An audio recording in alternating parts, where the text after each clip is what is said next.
Olha só, temos um bilionário, dois governadores, um ex-presidente e até o Supremo Tribunal Federal.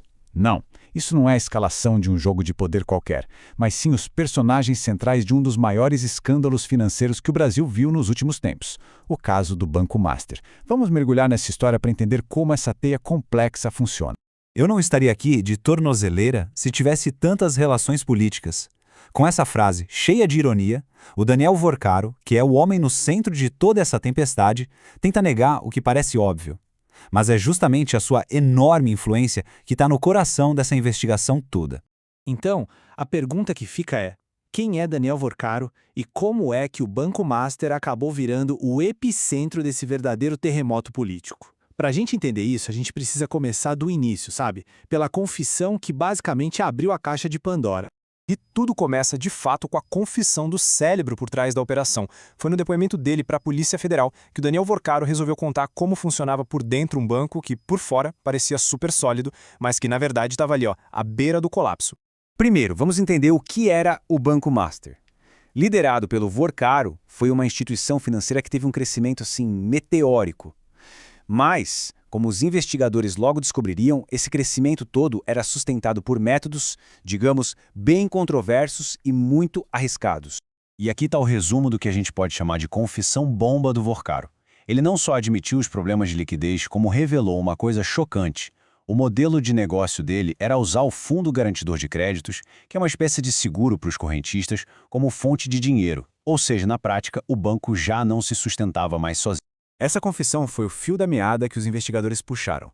E esse fio levou eles direto para um novelo gigantesco lá no Rio de Janeiro, na operação que foi batizada de Barco de Papel.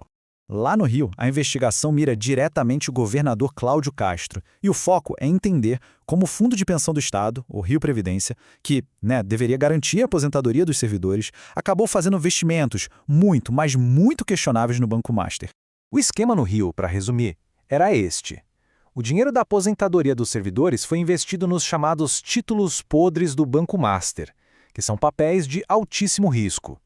O resultado? Um prejuízo potencial de mais de R$ 1 bilhão.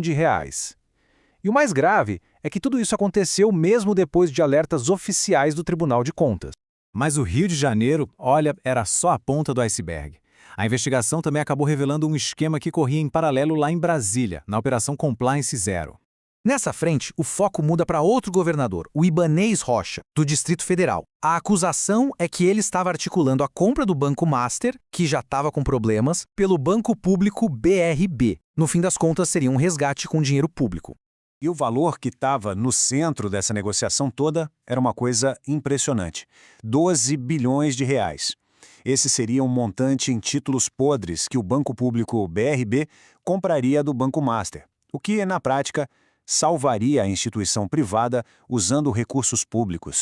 Quando o governador foi questionado sobre as reuniões frequentes que ele tinha com o Vorcaro para discutir esse acordo bilionário, a defesa dele foi, para dizer o mínimo, bizarra. Ele alegou que chegava mudo e saía calado.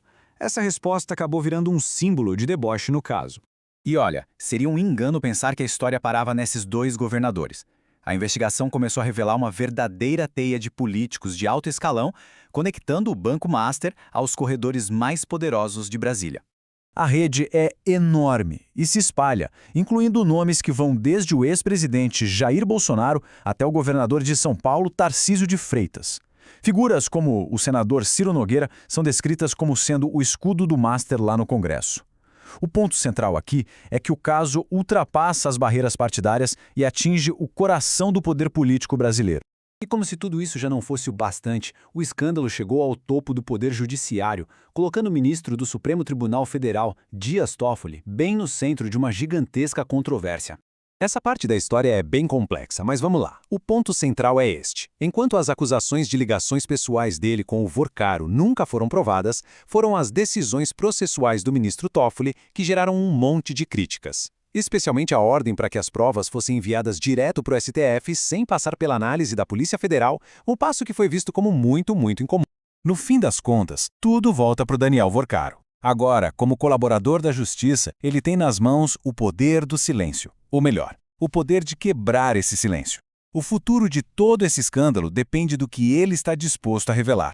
Como bem disse um analista político, o silêncio dele vale mais do que o Banco Master. E o que isso quer dizer? Que o verdadeiro valor do Volcaro não está mais no dinheiro, mas nos segredos que ele guarda. O testemunho dele é a chave que pode, finalmente, abrir todas as portas trancadas dessa investigação.